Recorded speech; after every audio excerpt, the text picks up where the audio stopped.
It's a universal subject. Everyone has an experience or a dream or a wish of love. And I like that Celine, being such an incredible writer-director, has brought back this magic and nuance to romantic comedy.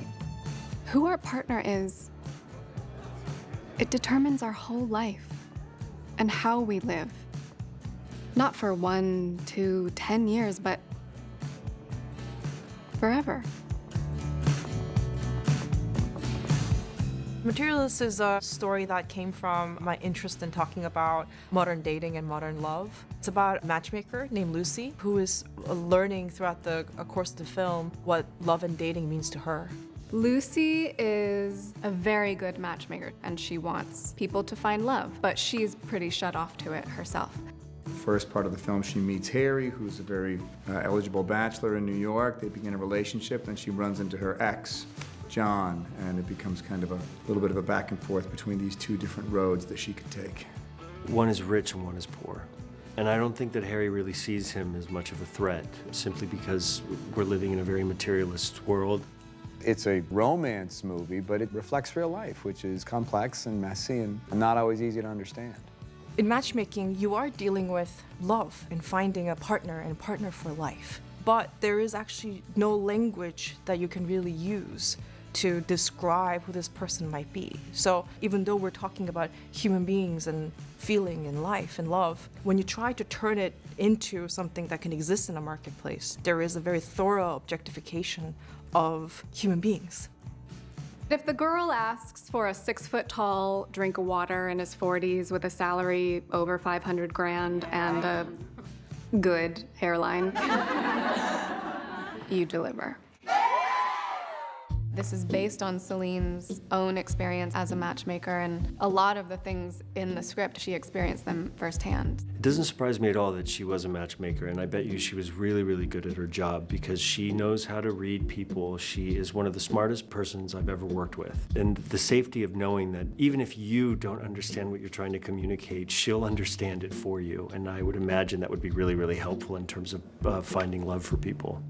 When I was a matchmaker, I would talk to so many people about what they're looking for in their partner. And the way that they would talk to me would be in numbers. It'd be about weight, height, income, age, things that you can really quantify. But that there was a really funny contradiction to that because I knew that that's just not how love works. And it is something that I think we're all contending with as we pursue the one great mystery of life, which is love.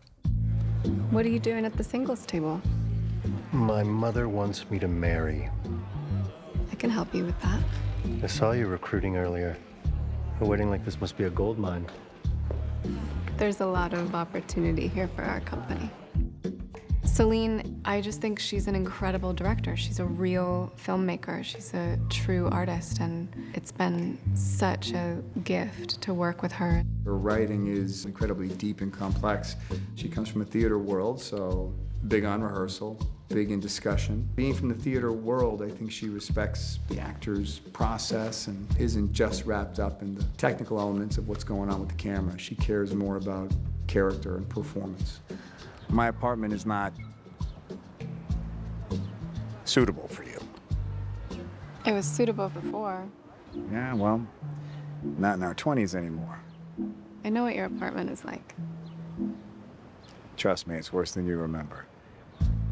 Casting for me is always a thing that is driven by inspiration and a feeling that isn't unlike falling in love. I have to fall in love with that person as that character. We had a camera test day where we're just trying out different combination of chemistry between these three actors. And the chemistry was palpable, just like love. There's no rhyme or reason or math to it. It's something that very organically and naturally will just emerge. The coda was perfect for Lucy. Even though I don't write roles for specific actors, it felt as though I had written the role for her. There's something just utterly disarming about her as a presence, as an actor. One of those few people that their essence translates onto the camera very directly. I'm in a play. Yeah? Yeah.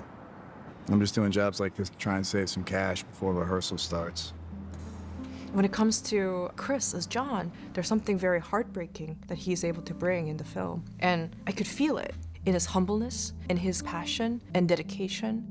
Chris, he's so perfectly John because he's constantly trying to figure out who the character is, and it feels like John is constantly trying to also figure out who he is in relation to Lucy. You definitely shouldn't marry a guy that has $2,000 in his bank account in a city he can't afford, who's only still there to keep trying to be a theater actor because someone told him he was good at it once. Pedro and I, we've known each other before making Materialists. And we've, of course, had many conversations. And there was one particular conversation where we talked about how difficult love is and how holy we think it is and how rare we think it is. And because of this one conversation that went very deep, I suddenly saw my friend and I thought, oh, no, he's Harry. I'm looking for someone I respect and trust. Someone who knows more than me. I don't want to date you for your material assets, though I think you're underselling them by a significant margin. He's a brilliant actor and was so perfect for the role because there's this vulnerability behind all of the bravado that I think Pedro really did a perfect job with. You look at him and his profile, it's like he's the perfect man, but then it turned out to be the key to the character because ultimately his secret is something that is incredibly vulnerable. And my fear of not being convincing in this role, essentially, was the key to who this guy was. You're exactly what I'm looking for, and I know I can make your life better. Harry, you don't want to marry me. You want to do business with me, just like I want to do business with you. But isn't marriage a business deal? Yes, it is. But love has to be on the table. What I love about Materialists is that it takes a genre that we're all so in love with, in my opinion, subverts it and says some very meaningful things while entertaining you very deeply. The story that I thought about a lot when I was making Materialist is Pride and Prejudice. Mr. Darcy, he is somebody who is a solution to all of Liz Bennet's financial and practical problems, and also happens to be the love of her life. I think that we all know that sometimes that's not necessarily the reality. Sometimes those qualities are in two different people. I think that Lucy, if she wanted to be with Harry, would have certain ideas of comfort for her met. And being with John means that certain needs of her soul and her being would be met. How much is this apartment? $12 million. When I was making this film, I talked about it almost in the structure of a noir because it's about a woman who is in a very cynical job in the beginning of it. Lucy is a bit of a detective. Her cynical job starts to unravel, and by the end of it, just like in a noir, she comes out with a different understanding of herself, the one case that changes her life. Celine and I, we would have kind of sessions going through the script and talk about movies and characters and moments in different films that were inspiring to her and to me. Broadcast news was a big one. You can't end up with Tom because it totally goes against everything that you're about. Yeah. A lot of movies where the center of the film is a woman who's like, what am I gonna do with my life? There are so many movies that inspire me in making this film, like Billy Wilder's The Apartment, or Broadcast News, or You've Got Mail. These movies talk about love openly and very frankly. The great romance is always about the job that the main character has being at the heart of the decisions that she has to make. Executive producer. Wow. Stand by, BT5. New York always has been and always will be a character unto itself. It's such an inspiring place to film a movie. There's just no place like it, and that's a very specific thing to capture visually and energetically. My production designer, Tony Gasparo, something that we were talking about the whole time is the way to tell the story of this film through the environment and the architecture in different parts of New York City. We shot a lot of New York in terms of diversity of like all the different kind of people and the social economic places that people live. This film takes place all across Manhattan and Brooklyn, everywhere from Central Park to Sunset Park. John lives in Sunset Park. I was looking for a neighborhood that has not yet gone through as much gentrification and where the rent is still reasonably $850.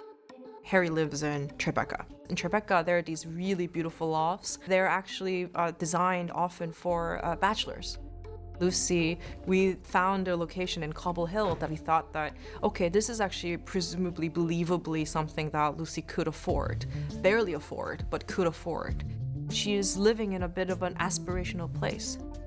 There were so many realistic economic conversations about where these characters live. It was really important that we knew the average rent of these neighborhoods precisely because of the nature of this film. It's a gorgeous movie and a great story, and happens to be shot on 35mm, which captures a visual experience of a city like New York in which we haven't seen since some of my favorite classics. Yeah. Do the Right Thing, Working Girl. Celine likes to portray New York through the eyes of the main character. This movie looks a lot different, feels a lot different than Past Lives because it's through the eyes of Lucy. Lucy is a cipher. She is somebody who has to seamlessly move through these spaces in New York City. I didn't want to be nostalgic about New York. I think New York is beautiful as is. Part of loving something is to love the way it changes as well. So it was really important to me that New York also feels modern. I've been a New Yorker for 14 years. I've been to the really beautiful restaurants. I've also had an argument in the middle of Midtown because something didn't go well that day and now it's gonna cost us $50. Kind of a binary way that this city exists for those who have and those who have not. That is the choice that Lucy is trying to make. What kind of a New York City is she going to allow herself to be okay with? This is Lucy's matchmaking office. The office is so much more about the amazing dream and the fantasy of a matchmaking office than the actual offices I ever worked in. It's like Wolf of Wall Street, but women. When there's like a big win, it's not like chest bumps, it's like squeals. How many marriages are you responsible for now, Lucy? 9. Wolf of Wall Street, but we were going to extract all of the testosterone and make it a place where it definitely felt like women not only all worked there, but they even designed the locations. Every single station at a door was curated very specifically and individually. Every girl had a different sort of persona and a different look. So there are 3 weddings in this film. These 3 weddings have to feel completely different, but perfect in its own way. The first wedding, it's as if there were no limits. A fairy tale fantasy wedding of somebody who has unlimited resources. Second wedding, it is a beautiful barn wedding happening in nature. I feel like anytime that somebody has a wedding in nature, it is because we want to feel rooted in something that's very primal. The final wedding in the city hall, it is about the names on a piece of paper. And we're all there to do the same thing, but all the relationships are different and all the reason and the way that people are getting married is completely different.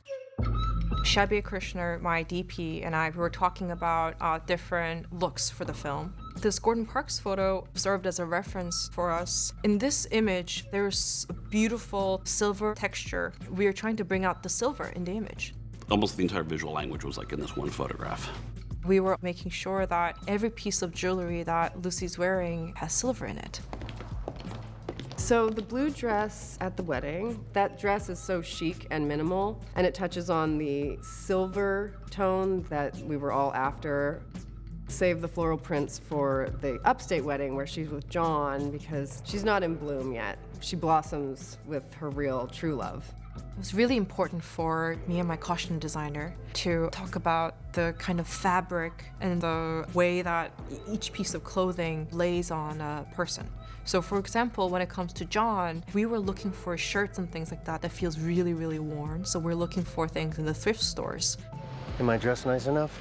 You might be dressed too nice. When it comes to Harry, we're looking for something that reads heavy and reads luxurious.